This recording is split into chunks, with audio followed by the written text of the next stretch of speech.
Primero creo que es importante que el país recuerde y reconozca que en este momento dos de los dirigentes más destacados de la oposición, es más, dos de los presidenciables del país se encuentran tras las rejas.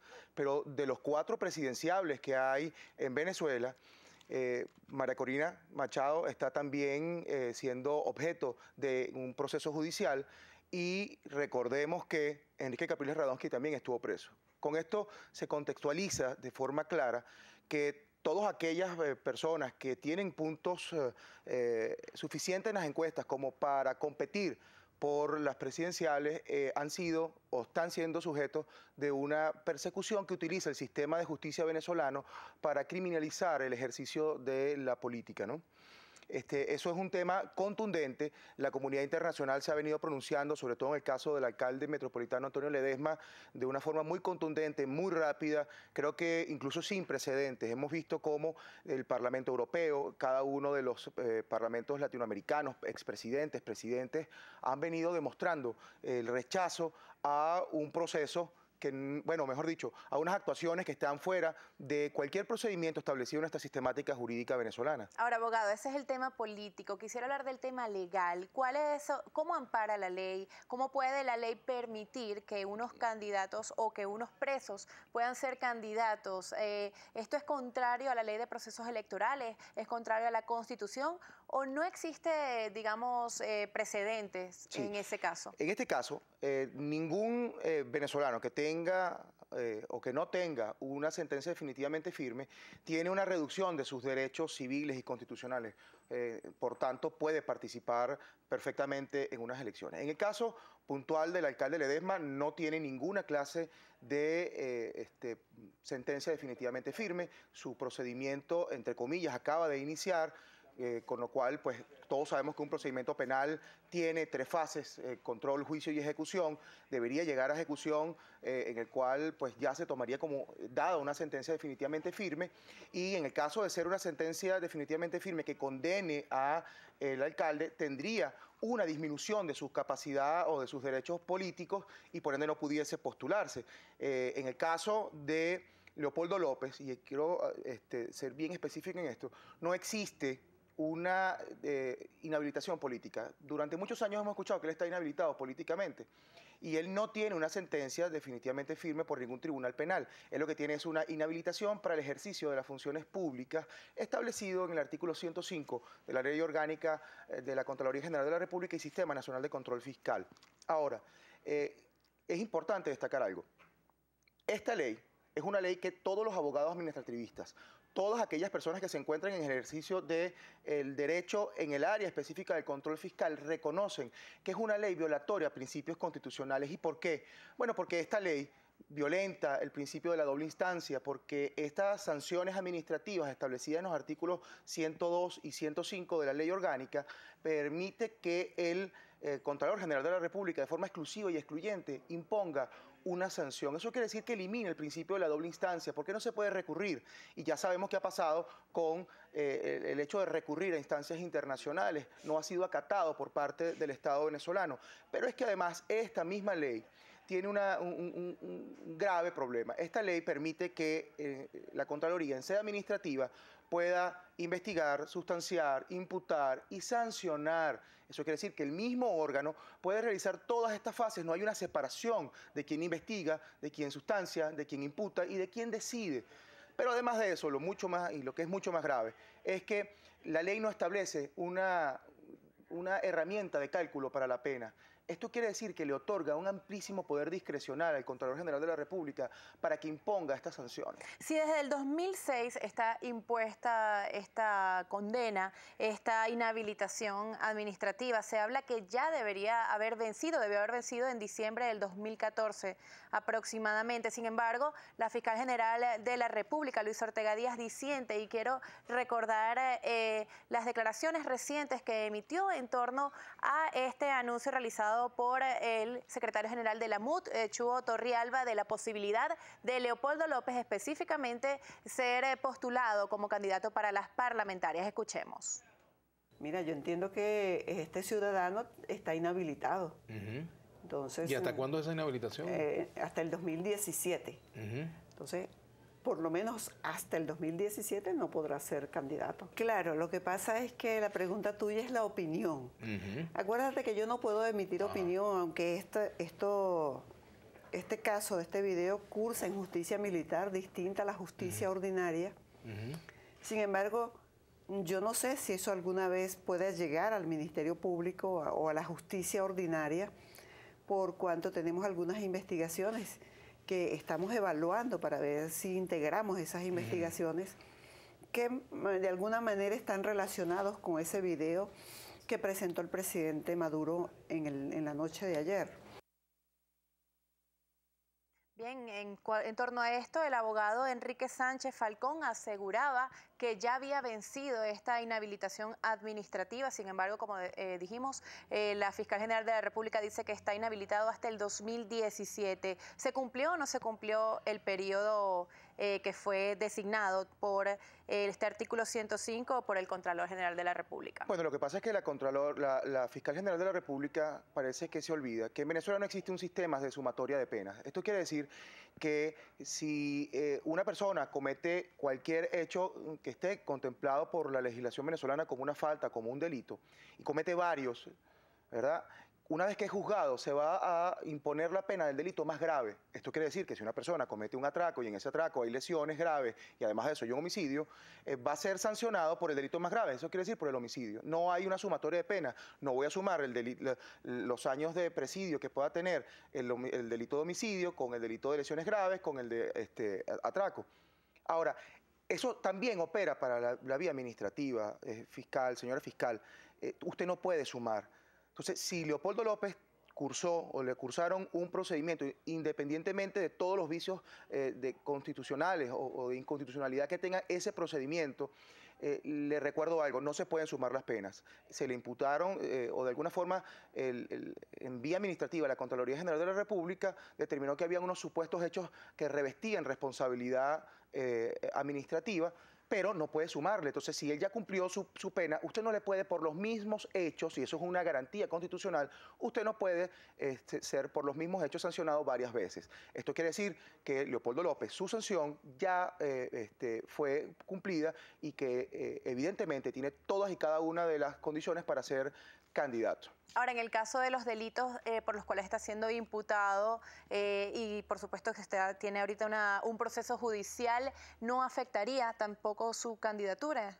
¿En el caso de?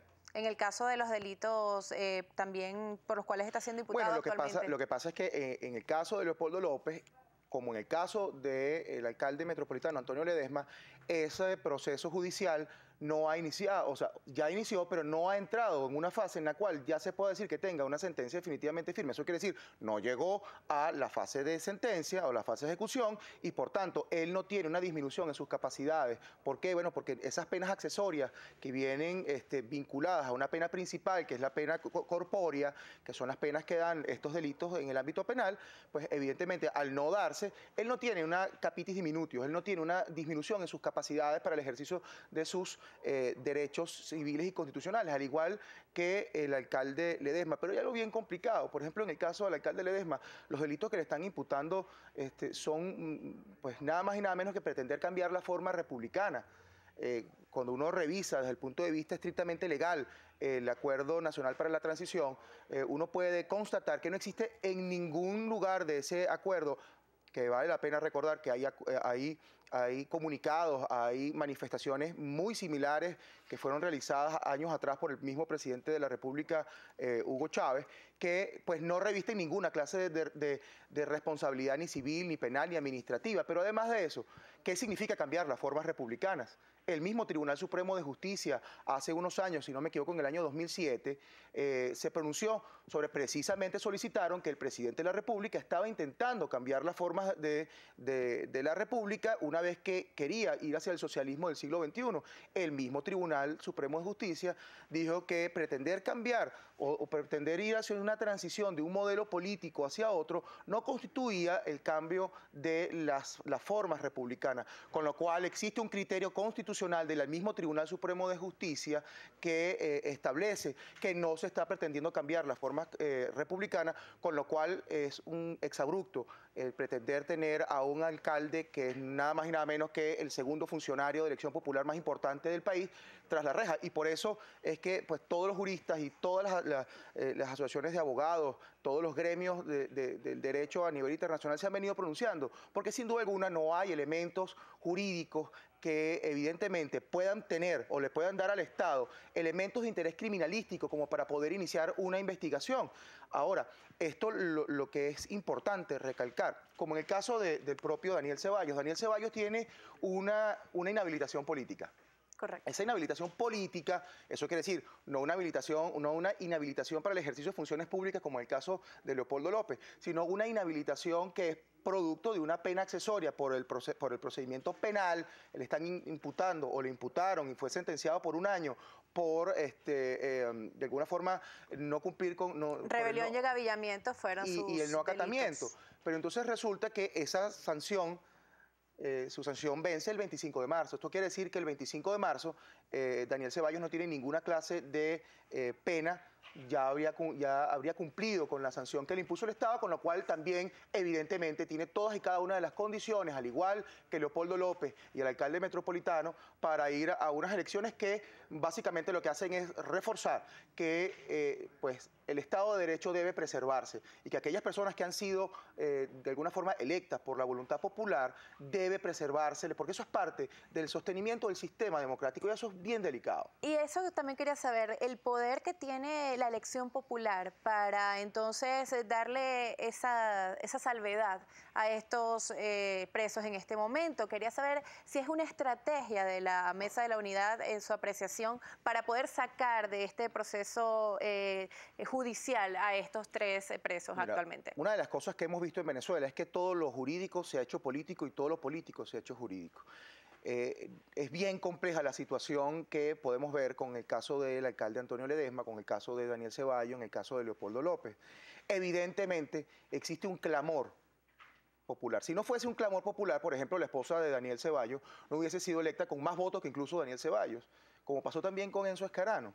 Y en este caso, lo que es importante es que el Estado preserve la división, pero además la autonomía de los poderes públicos y respete a lo que es absolutamente sagrado, que es la voluntad del pueblo expresada a través del voto. Los electores de Caracas, más de 710.000 electores, votaron 2 veces por el alcalde metropolitano.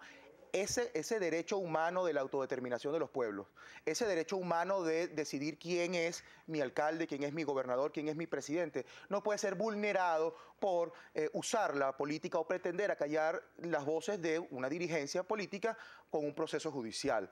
En el caso de estas 3 personas, lo que se intenta hacer es garantizarle a sus electores que esas personas por las cuales pues, votaron por ellos, evidentemente sigan teniendo a estas personas a las cuales le han confiado su voto y que lo manifestaron de forma contundente en las urnas, que sigan en libertad y que sigan defendiendo lo que ellos consideran que es la justicia, que es la democracia, y por eso pues sus nombres se han puesto a la orden de que sus electores y que el propio país, que puede determinar que evidentemente se ha cometido o no una injusticia con ellos, salga a votar, como seguramente va a pasar en unas elecciones en las cuales pues se busca garantizar que el poder legislativo venezolano no se encuentre solamente en manos de una sola persona.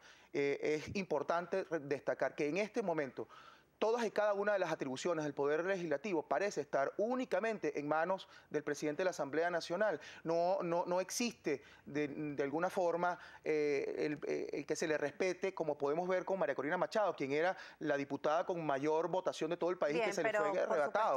Esto siempre es votado en la Asamblea Nacional, se debe a la cantidad de diputados de un lado o del otro, claro, que lo favorecen o no en las votaciones. Abogado, se nos va el tiempo. Okay. Ya para cerrar entonces su apreciación entonces en torno a qué pasaría si son seleccionados, si son votados por mayoría estos candidatos. Bueno, evidentemente si ellos son postulados, como en efecto van a ser postulados, van a someterse al voto popular.